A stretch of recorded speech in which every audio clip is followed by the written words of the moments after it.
안녕하세요. 오늘은 병의원 운영을 위한 MSO 법인 설립에 대해 이야기해 보려고 합니다.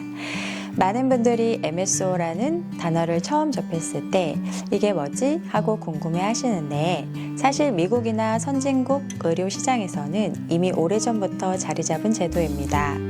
우리나라에서도 병의원 경영 효율화를 위해 MSO를 설립하는 사례가 늘고 있는데요.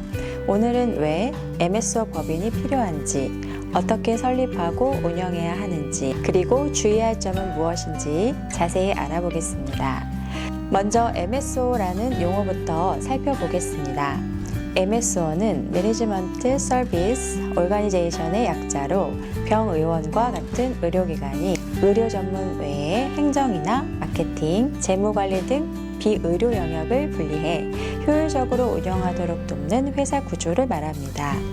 쉽게 말해서 병의원에서 실제로 환자를 진료하는 업무는 의사나 의료진이 담당하고 경영지원, 행정관리, 인사, 재무 같은 부분은 별도 법인이 맡아서 운영하는 모델이라고 할 수 있습니다. 이런 구조를 만들면 의료인은 본인의 진료와 환자 케어에 집중할 수 있고 MSO 측은 전문 경영 노하우를 활용해 병의원 경영을 탄탄히 만들 수 있다는 장점이 있죠.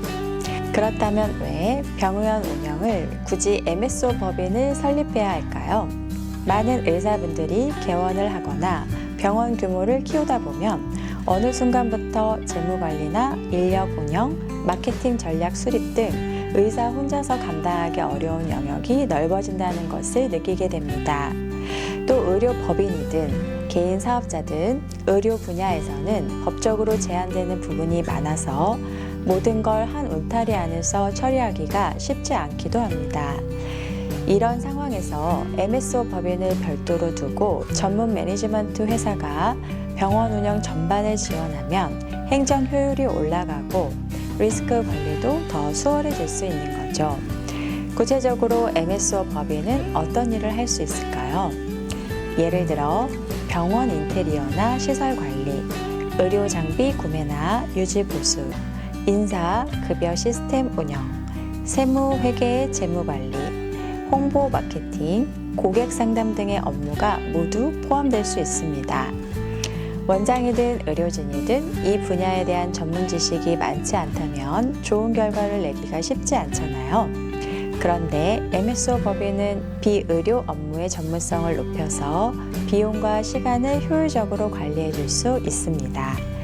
의료법인이나 개인의원 입장에서는 필요에 따라 MSO 서비스를 단계별로 이용할 수도 있고 종합 패키지 형태로 모든 지원을 받을 수도 있기 때문에 유연한 대응이 가능하다는 점이 매력적입니다. 그렇다면 MSO 법인을 설립할 때 가장 중요한 법적 고려사항은 무엇일까요? 가장 먼저 짚어야 할 것은 의료법상 어떤 행위가 허용되고 무엇이 불법인지입니다. 의료법에서는 비의료인이 의료기관을 개설 운영하면 안 된다는 원칙이 있습니다.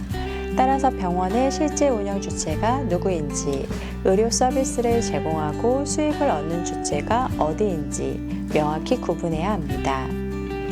MSO는 어디까지나 경영지원 업무를 대행하는 회사이기 때문에 의료행위 자체를 대신하거나 진료 수익을 직접 가져가는 구조가 되어서는 안 됩니다. 그렇지 않으면 의료법 위반 소지가 생길 수 있으니 주의해야 합니다. 또 한 가지 중요한 점은 MSO 법인이 어떤 계약 관계를 맺느냐입니다. 단순히 서비스를 제공하고 수수료를 받는다는 형태의 계약이 일반적이긴 하지만 수수료 산정 방식에 따라 의료법 위반인지 아닌지가 갈릴 수 있어요. 예를 들어 병원 총 매출의 일정 비율을 MSO가 가져가는 형태는 이른바 사무장 병원처럼 보일 여지가 있으니 신중히 검토해야 합니다. 적절한 범위 내에서 업무 대행에 필요한 비용이나 관리 인력에 대한 보수를 어떻게 책정할지를 회계 법률 전문가와 의논하여 확실히 정해두어야 합니다. MSO를 운영할 때 또 하나 빼놓을 수 없는 부분은 세무 회계 측면입니다. 병의원 수익과 MSO 수수료가 구분되어야 하고 이 수수료가 합리적인 산출 근거를 가져야 합니다. MSO가 제공하는 서비스를 기반으로 병원의 매출이 증가하거나 비용이 절감되는 사실을 증명할 수 있어야 세무당국으로부터도 별다른 트집을 잡히지 않게 됩니다.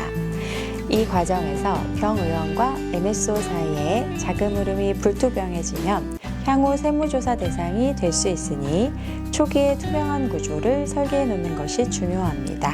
물론 MSO 법인이 만능은 아닙니다. 제대로 된 전문 인력이 없다면 MSO가 제 역할을 못하면서 오히려 병의원 운영이 복잡해질 수도 있습니다.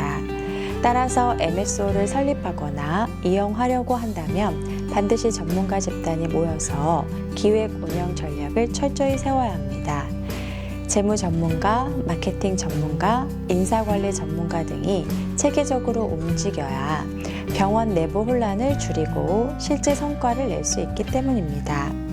또 MSO가 불법 사무장 병원과 같은 형태로 오인받지 않도록 의료법이나 공정거래법 등 관련 규정을 철저히 지켜야 합니다. 그럼에도 불구하고 요즘 MSO 법인이 관심을 받는 이유는 의료시장의 경쟁이 치열하고 환자들이 원하는 의료 서비스 수준이 높아지면서 전문 경영 기법이 없이는 제대로 된 병원을 운영하기가 점점 어려워지기 때문입니다. 규모가 커질수록 의료진 혼자서 모든 것을 관리하는 데 한계가 있고 특히 여러 명의 의사나 투자자가 함께 모여 네트워크 병원을 운영한다면 MSO를 적극 활용해 보는 것이 좋은 전략이 될 수 있습니다.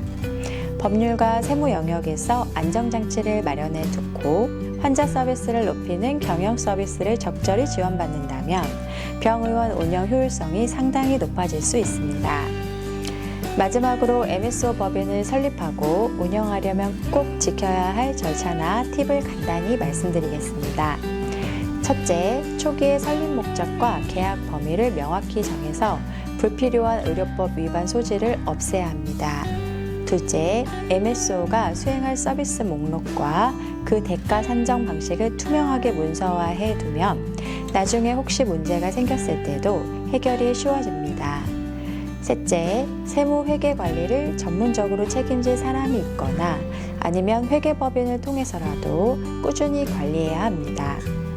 마지막으로 병의원이 커지면서 필요해지는 추가 기능, 예컨대 부동산 관리나 컨설팅, 연구개발 등을 MSO에 통합할지 아니면 새로운 법인을 설립할지 장기적인 관점에서 고민하시면 좋습니다.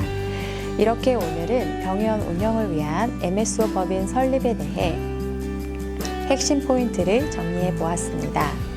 MSO가 잘 활용된다면 의료진이 진료에만 집중할 수 있고 전문 경영 인력의 지원으로 병원의 성장 속도를 높일 수 있지만 동시에 의료법 준수와 세무 투명성, 합리적인 수수료 체계 등이 모두 뒷받침되어야 한다는 사실도 잊지 말아야 하겠습니다.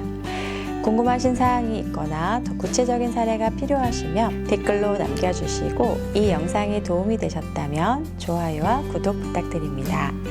앞으로도 병의원 경영과 관련된 다양한 정보를 전해드리도록 하겠습니다. 시청해주셔서 감사합니다.